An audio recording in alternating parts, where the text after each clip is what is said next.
Delhi metro rail corporation DMRC, Indian green building council IGBC और आई metro के सहयोग से दिल्ली के 12 खंभा रोड पर स्थित मेट्रो भवन में ग्रीन मेट्रो सिस्टम ICGMS 2025 पर 5वें अंतर्राष्ट्रीय सम्मेलन का आयोजन किया गया। सम्मेलन का उद्देश्य भारत में ग्रीन मेट्रो आंदोलन को आगे बढ़ाना है, जिसमें मेट्रो रेल कंपनियों, ठेकेदारों, उपकरण निर्माताओं, आपूर्तिकर्ताओं और प्रौद्योगिकी प्रदाताओं सहित 200 से अधिक हितधारकों को एक साथ लाकर स्थायी मेट्रो विकास पर चर्चा करी गई।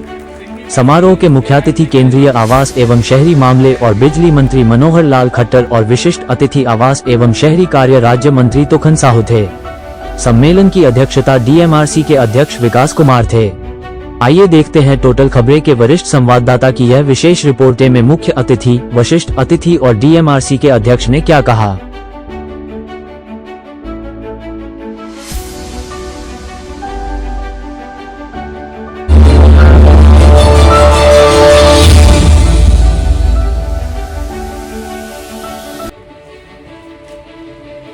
In the heart of India, Delhi's lifeline, the Delhi Metro Rail Corporation, popularly known as DMRC, isn't just moving millions of people daily, it's driving a revolution in sustainable urban transportation.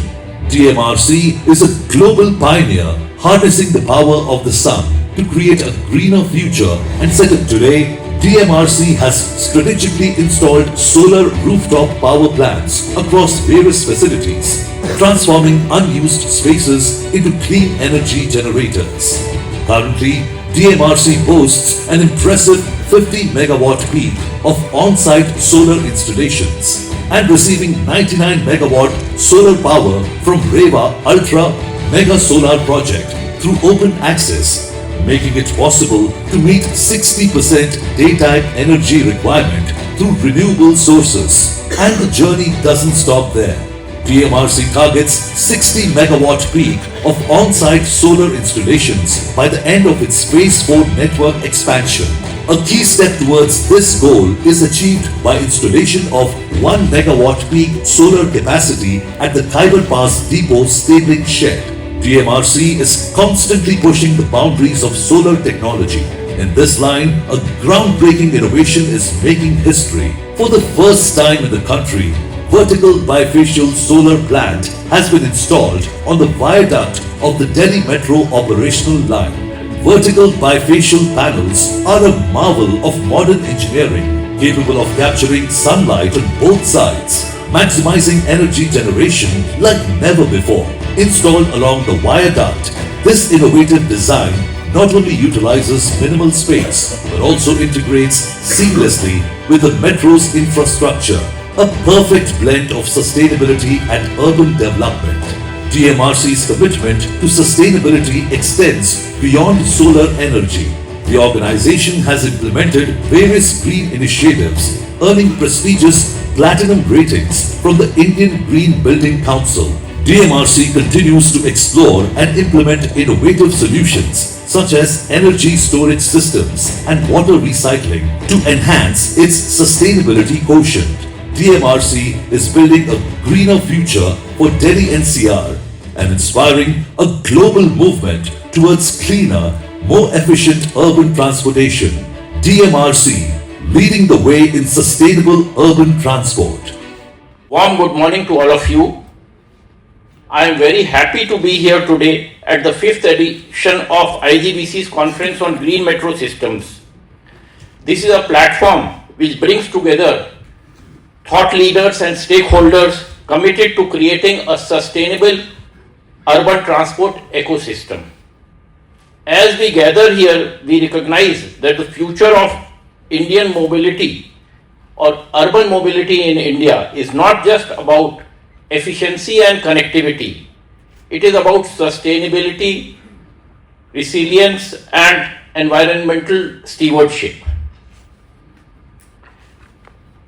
Metro rails in India have emerged as the backbone of urban transportation, significantly reducing congestion, lowering carbon emissions and enhancing the quality of life for millions.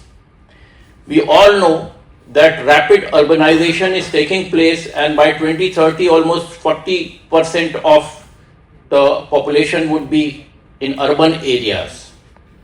This is a very challenging, and at the same time it also offers a unique opportunity for urban transportation, providing connection to millions of people to go to their workplace or other places. At DMRC, we take immense pride in leading by example and ensuring that sustainability remains at the core of our operations, construction and planning. From energy efficient rolling stock to integration of renewable energy and green building initiatives, we are steadfast in our commitment to green mobility. This conference, at this very juncture, when we are facing lot of challenges in urbanization, this conference stands as a beacon for innovation and collaboration for green and sustainable metro systems in India, which will in fact lead the way to accomplish the vision of our Honorable Prime Minister and Honorable Minister regarding Viksit Bharat and Atmanirbhar Bharat. I will talk about some green initiatives of DMRC. DMRC has consistently been at the forefront for implementing environmentally friendly practices which align with IGBC's vision for a greener India. These are having energy efficiency and renewable energy. We have integrated solar power extensively across metro system stations, depots and operational areas. In fact, 33% of our requirement comes from is being made good from renewable energy sources. DMRC has already installed more than 50 megawatt of solar capacity, significantly reducing our dependence on conventional power sources and also reducing the carbon footprint. I am happy to share with you that we have earned 92 lakh carbon credits so far, and also in our journey towards carbon neutrality, our Metro Bhavan, one colony at Noida and Line 4, these are carbon neutral. They have got carbon neutral certification.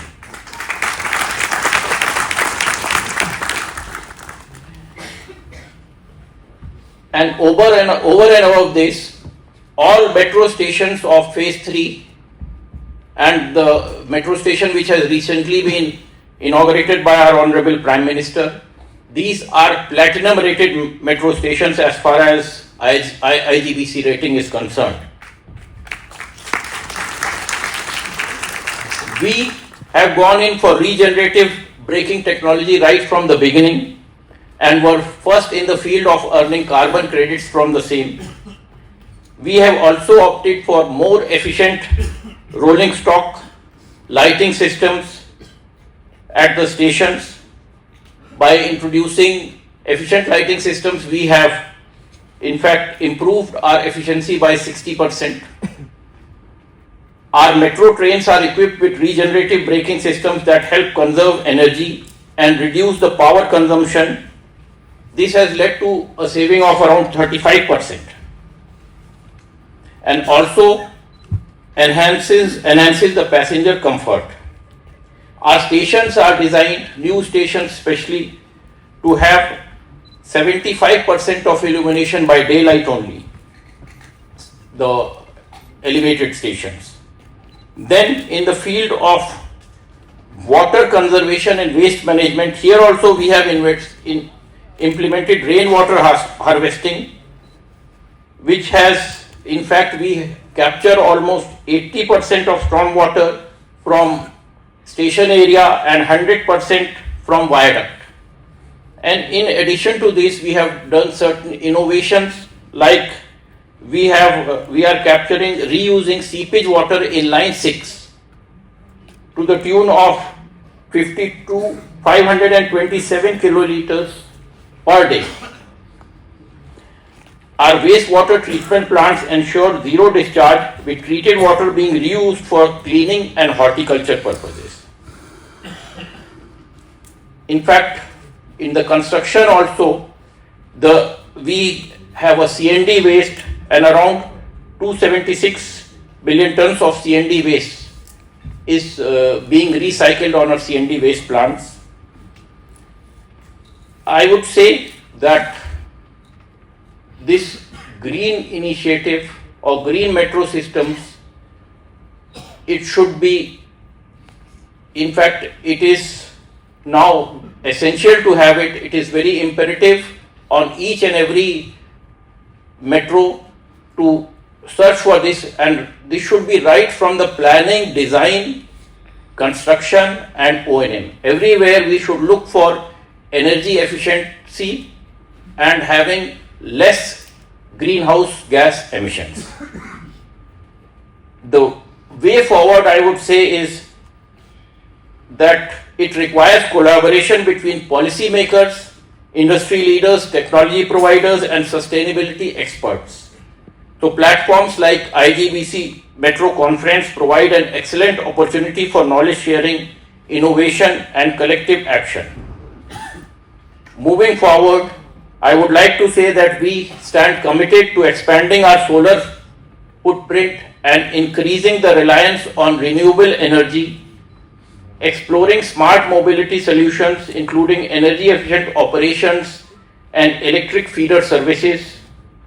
DMRC is also exploring storage systems to improve the efficiency, strengthening our sustainable procurement policies, ensuring eco-friendly materials in construction and operations.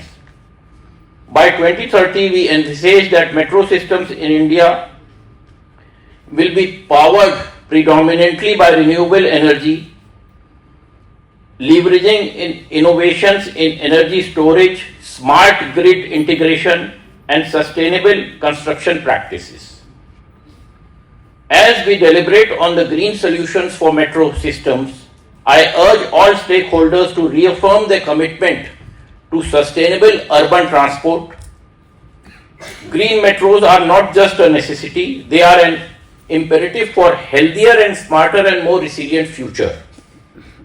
On behalf of DMRC, I extend my heartfelt appreciation to IGBC for organizing this conference and providing us a platform to discuss and shape the future of urban mobility. I am grateful to Honorable green metro प्रणाली पर 5वीं अंतर्राष्ट्रीय conference के शुभारंभ के अवसर पर मैं उपस्थित होकर के गौरवान्वित महसूस कर रहा हूं, और जब मौका हो मेरे लिए पिता तुल्य और हम सबके मार्गदर्शक माननीय मंत्री जी के सानिध्य प्राप्त होने का, तो यह अवसर हम सबके लिए और भी खास बन जाता है। मुझे ये जानकारी प्राप्त हुआ है कि आज यहाँ पर शहरी परिवहन के विभिन्न पहलुओं पर गंभीर चर्चाएं, केस स्टडी, संवाद, परिचर्चाएं आदि होने हैं। इस कॉन्फ्रेंस का केंद्रीय विषय हमारे समय की प्रमुख चुनौतियों और अवसरों पर ध्यान खींचने वाला है। मैं सबसे पहले दिल्ली मेट्रो रेल कॉरपोरेशन, आई मेट्रो, भारतीय उद्योग परिसंघ, भारतीय ग्रीन बिल्डिंग काउंसिलिंग को इस महत्वपूर्ण सम्मेलन के लिए हार्दिक बधाई देता हूं। यह मंच हमें भारत और विश्व भर में शहरी परिवहन में स्थिरता और ग्रीन तकनीकों को अपनाने की दिशा में किए जा रहे प्रयासों पर विचार विमर्श का अवसर प्रदान करेगा।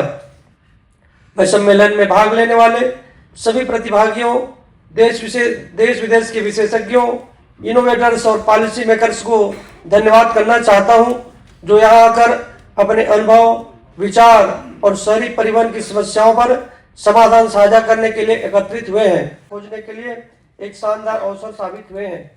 यदि हम दिल्ली मेट्रो की यात्रा पर नजर डालें तो यह पूरे देश के लिए ग्रीन मेट्रो सिस्टम का एक आदर्श उदाहरण है।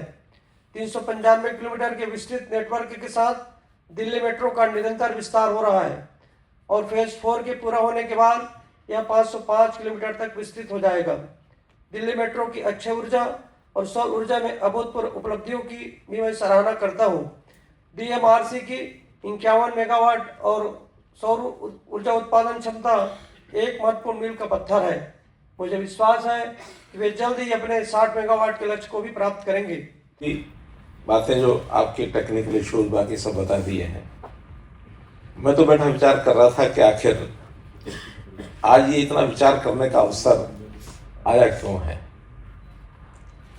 हम जानते हैं कि जब से मनुष्य की उत्पत्ति हुई है तो सबसे पहले उसने अपनी सुरक्षा की चिंता की है, चाहे वो कभी जंगल में प्रिमिटिव एक क्रीचर के नाते से रहा हो, शरीर के ऊपर खाल ढकी हो, बाद में उसने बस्ती बनाई हो, मकान बनाया हो, और बाद में जैसे जैसे विकास होता चला गया तो उस विकास में कई कदम आगे बढ़ते चले गए। और कुछ चीजें तो ऐसी हैं जो हमारे अपने व्यक्ति के दायरे में हैं, छोटे दायरे में रहकर बड़ी सुरक्षा कर लेते हैं, किसी गांव में, जिले में, प्रदेश में, देश में अपनी सुरक्षा कर लेते हैं। लेकिन समय के साथ साथ जैसे जैसे विकास हुआ, जैसे जैसे हमारी आवश्यकताएं बढ़ी, हम अपने सुख की आकांक्षा के लिए नए नए आविष्कार करके आगे बढ़ गए, तो कहीं ना कहीं प्रकृति के साथ, नेचर के साथ में हमारा टकराव शुरू हुआ। बहुत से एनवायरमेंटलिस्ट वो लगे हैं कि आप इस प्रगति को अंधाधुंध कर रहे हैं, आप प्रकृति से छेड़छाड़ कर रहे हैं, इसमें एक रिस्क है, खतरा है। और इस खतरे को भांपने वाले लोग सारी दुनिया में हैं आज। और जब सारी दुनिया में लोगों ने विचार किया तो एक ग्लोबल वार्मिंग का जो कंसेप्ट, जो टेम्परेचर प्री इंडस्ट्रियल इरा उस समय था, इंडस्ट्रियल इरा में आने के बाद वो टेम्परेचर बढ़ता चला गया, और बढ़ते हुए जब वो 1.5 डिग्री सेंटीग्रेड से ऊपर बढ़ गया एवरेज, तो चिंता हो गई। और चिंता हुई तो इस ग्लोबल वार्मिंग के नाते से कैसे इसको कंट्रोल किया जाए, इसके लिए दुनिया भर में बहुत से सेमिनार होने शुरू हुए।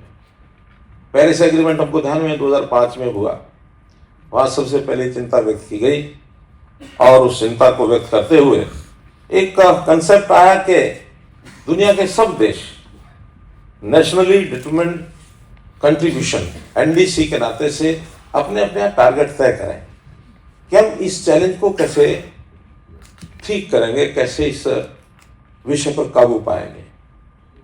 और उसके अंदर भी जो एमिशन कार्बन डाइऑक्साइड, इस पर चिंता की गई कि प्रदूषण बढ़ रहा है, वार्मिंग हो रही है, दोनों ही चीजें मानवता के लिए खतरा है। और जब दोनों चीजों का खतरा महसूस किया गया, यूएसए ने लीड लिया। उनका हम अपने यहाँ तय करते हैं कि हम अपने यहाँ इंडस्ट्रियल रेवोल्यूशन के बाद भी 1.5 डिग्री सेंटीग्रेड जो टेम्परेचर बढ़ चुका है, इससे ज्यादा नहीं बढ़ने देंगे। और दुनिया के सामने एक लक्ष्य रखा कि किसी भी कीमत पर 2 डिग्री सेंटीग्रेड से ऊपर टेम्परेचर नहीं बढ़ना चाहिए, अन्यथा खतरा हो सकता है। अब इस खतरे को लड़ाई लड़नी है तो कोई एक जिला, एक प्रदेश, एक देश नहीं लड़ सकता। इसके लिए सारी दुनिया को इकट्ठा होना पड़ेगा। और सारी दुनिया को इकट्ठा होकर के पेरिस एग्रीमेंट 2005 में जब हुआ, उसके ऊपर सबने अपने टारगेट तय किए। अमेरिका ने कहा कि हम net zero will comply by 2050, कि हम उस समय तक अपने यहाँ जो कार्बन डाइऑक्साइड है वो नेट जीरो की लेवल पर लाएंगे। और भारत ने उस समय तय किया कि will be net zero by 2070। हर देश ने अपने अपने परिस्थितियों के हिसाब से, क्योंकि सेल्फ डिटरमिनेशन ऑफ नेशंस, ये उन्होंने कहा एनडीसी का मतलब ये अपनी कंट्रीब्यूशन क्या करेंगे। और जब ये शुरू हुआ तो फिर सब लोग चौकन्ने हुए, जागृत हुए, पॉल्यूशन के ऊपर ध्यान जाने लगा। कहीं वेस्ट का पॉल्यूशन है, तो कहीं वाटर पॉल्यूशन है, कहीं एयर पॉल्यूशन है। इन सब चीजों पर एक मल्टी पाथवेज हर सेक्टर को कहा गया कि आप लोग अपने यहाँ इन चीजों की चिंता करें। और उसी में जब अपने देश की आबादी बढ़ी और खास करके शहरों के ऊपर दबाव बढ़ा, तो हमें जो जिसको अर्बन मोबिलिटी कह रहे हैं, ये अर्बन मोबिलिटी की चिंता हुई। क्योंकि जब आबादी कम थी बहुत आसान था चलना फिरना, बस्तियां बढ़ गई। दिल्ली की हम चिंता अगर मतलब एक इतिहास देखते हैं, मैं दिल्ली के साथ बहुत पहले का इतिहास जानता हूं और मैं समझता हूं, मैं विकास कुमार जी से पूछ रहा था कि यहाँ 70 साल से ऊपर की आयु के कौन कौन लोग बैठे हैं? है कोई? बैठे हैं? क्या उम्र आपकी? 78. So you are ahead than me. I am 71 only. 1970 से मैं दिल्ली को देख रहा हूं, 1970 से। उस समय इतना ज्यादा ट्रैफिक नहीं था, इवन साइकिलिंग भी बहुत होती थी। आज तो साइकिलिंग कहीं दिल्ली में दिख नहीं सकती। उस समय ये हैंड कार्ट्स, रिक्शा, तांगा, ये दिल्ली की एक उस समय खूबसूरती भी होती थी। लेकिन जैसे जैसे आगे बढ़ने लगे, फिर डीजल ऑटोस, फिर बसेस, रेड लाइन बसेस और ये प्रदूषण, फिर विकास होना शुरू हुआ, निर्माण, कंस्ट्रक्शन इसमें। और अब दिल्ली की हालत क्या देखते हैं? एक बार जब चिंता कर देते हैं 1000 से ऊपर पहुंच गया, सबको चिंता हो जाती है। यानी कई बार लगता है कि ये शरीर के ऊपर, स्वास्थ्य के ऊपर इतना असर कर रहा है कि मनुष्य का अस्तित्व ही खतरे में आ जाता है। पिछले दिनों मैंने कोविड का समय देखा है। कोविड में दुनिया को चिंता हो गई, पता नहीं बचेंगे कि नहीं बचेंगे। सब अलर्ट हो गए, दुनिया भर की यूनिटी हो गई, इकट्ठे मिलकर के लड़ाई लड़ो। अब कहीं से पैदा हुआ लेकिन फैल तो सारी दुनिया में गया।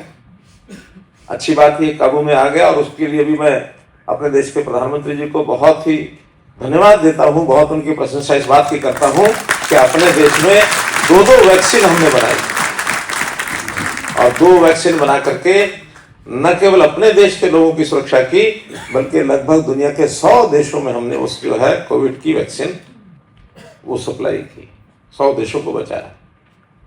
तो ये चिंता सब तरफ जब आई और इसमें से मल्टीपल, जैसे मैंने कहा कि पाथवेज की चिंता हुई, तो अर्बन मोबिलिटीज, और अर्बन मोबिलिटीज में भी क्योंकि दिल्ली में मेट्रो का जब शुरू हुआ, मेट्रो ने दिल्ली को बचाया, मेट्रो ने दिल्ली को बचाया। कल्पना कीजिए अगर ये मेट्रो न होती तो आज दिल्ली इस प्रकार के मोबिलिटी का सिस्टम बन नहीं सकता था। ठीक कहा, 70 लाख लोग रोजाना ट्रेवल करते हैं, कभी कभी तो इससे भी ज्यादा, रिकॉर्ड शायद 76-78 का बन चुका है। MRTC का, हमारा metro, Delhi metro rail corporation का। अब तो न केवल दिल्ली बल्कि दिल्ली से बाहर भी, हरियाणा में, उत्तर प्रदेश में, वहां तक भी मेट्रो अपनी पहुंच बना चुकी है। तो इसके अंदर किस प्रकार से हम पोल्यूशन को कम करें, और न केवल पोल्यूशन तो कम हुआ ही है, मेट्रो के लगने से अपने आप में जो ई व्हीकल्स भी आ गए हैं और व्हीकल्स की कमी भी आई है, रोड व्हीकल्स की, तो उसके कारण से अपने आप में पोल्यूशन कम हुआ। लेकिन इसमें और भी अगला जो विषय है वो है कि पावर से सब चीजें, हमारी इंडस्ट्रियल रेवोल्यूशन पावर के ऊपर निर्भर है, और पावर की जनरेशन, इसमें से पोल्यूशन, क्योंकि पारंपरिक इसका जो मेथड वो तो है थर्मल पावर से ऊपर डिपेंड थे, थोड़ा बहुत हमको हाइड्रो मिली, लेकिन उतना थर्मल अगर होगा तो पोल्यूशन तो वैसे ही चलेगा और उससे भी हमारी ग्लोबल वार्मिंग तो कम नहीं होगी। फिर ये आरी जब हम लेके आए तो कैसे आरी के ऊपर हम अपने आप को ट्रांसफर करें, और आरी के ट्रांसफर में सोलर और चाहे विंड, इसमें कंट्रीब्यूट करने के लिए जो मेट्रो ने बीड़ा उठाया है, ये बहुत प्रशंसा के पात्र हैं, जिसका आज 1 मेगावाट का जो रूफटॉप सोलर को बनाने का नया जो प्रोजेक्ट लगाया है, जिसका भी उद्घाटन कराया गया है, मैं इसके लिए भी आप सबको बहुत बहुत बधाई देता हूं। और अभी तो 1 मेगावाट आज शुरू किया है, पहला ही है ना प्रोजेक्ट। ये टारगेट हमारा पहले 50 की अनाउंसमेंट की गई, और विकास कुमार जी कह रहे हमने 60 टारगेट कर लिया। तो हम कैसे उसकी, यानी अपना सरफेस कैसे ढूंढ सकते हैं, कहाँ का सोलर संभव है, और ये जो नई टेक्नोलॉजी जो हमने बताई है, जो वर्टिकल सोलर प्लेट्स का बोथ साइड जो उसका एक सिस्टम बनाया है, एक नई एक टेक्निक जो हम लेकर के आए हैं, इस पर आगे बढ़ना ही होगा। कम से कम अपनी मेट्रो के लिए अपनी जो पावर की आवश्यकता है वो आरी के ऊपर सारा आ जाए, हमको कोई भी फॉसिल पावर न लेनी पड़े। अगर ये हम करते हैं तो बहुत बड़ा कंट्रीब्यूशन हम करेंगे, बहुत बड़ा कंट्रीब्यूशन हम करेंगे। देखा ना ऐसा कभी? तो भाई इन दोनों की क्या जरूरत है? बजाय छोड़ दो 18 से इसको 23-24 पर ले आओ। Room temperature, ideal room temperature 23, 24, 25। इसमें ना गर्मी होती है ना सर्दी होती है। तो हम क्यों नहीं अपने एसी का सिस्टम ये करें कि 22 से नीचे आ ही नहीं सकता। और सर्दियों में जिसको वार्मिंग करते हैं उसको भी 30 डिग्री ले जाकर चला देते हैं। थोड़ी देर में कहते हैं गर्मी हो गई, पंखा चलाओ। उसको भी हम 27 का क्यों नहीं अब कैप कर दें? एक सुझाव आपसे पूछ रहा हूं, बोलो ये ठीक है कि नहीं? एनर्जी एफिशिएंसी अभी 22 से 27 करेंगे। आपकी जानकारी के लिए जापान ने इसको 26 डिग्री तय किया हुआ है। 26 डिग्री से नीचे टेम्परेचर पर घर में सोते ही नहीं है।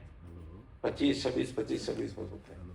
तो शरीर को कैसे अभ्यास देना हमारा अपना काम है। इससे केवल अपने शरीर को हम कोई तकलीफ ही नहीं दे रहे, शरीर को एक आइडियल अवस्था में ला रहे हैं और बदले में लाभ जो हो रहा है, हमको पावर की जो एफिशिएंसी बढ़ा रहे हैं, इसका एक बहुत बड़ा लाभ हम कर रहे हैं।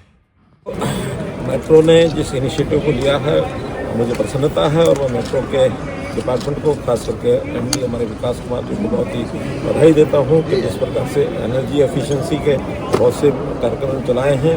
और सोलर एनर्जी का जो आज एक प्रोजेक्ट 1 मेगावाट का सोलर रूफटॉप के ऊपर एक इंस्टॉल करने का जो प्रोग्राम शुरू किया है और टारगेट रखा है 60 मेगावाट का।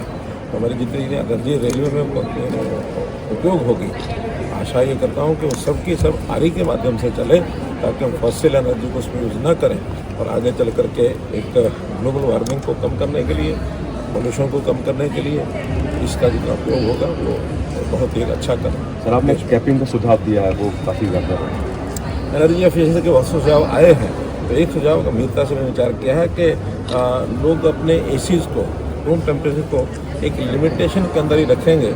इसका एक सुझाव जो आया है, इसको हम इम्प्लीमेंट करने के लिए जो concerned manufacturers of air conditioners हैं उनसे बात करके और उसको जो है कोई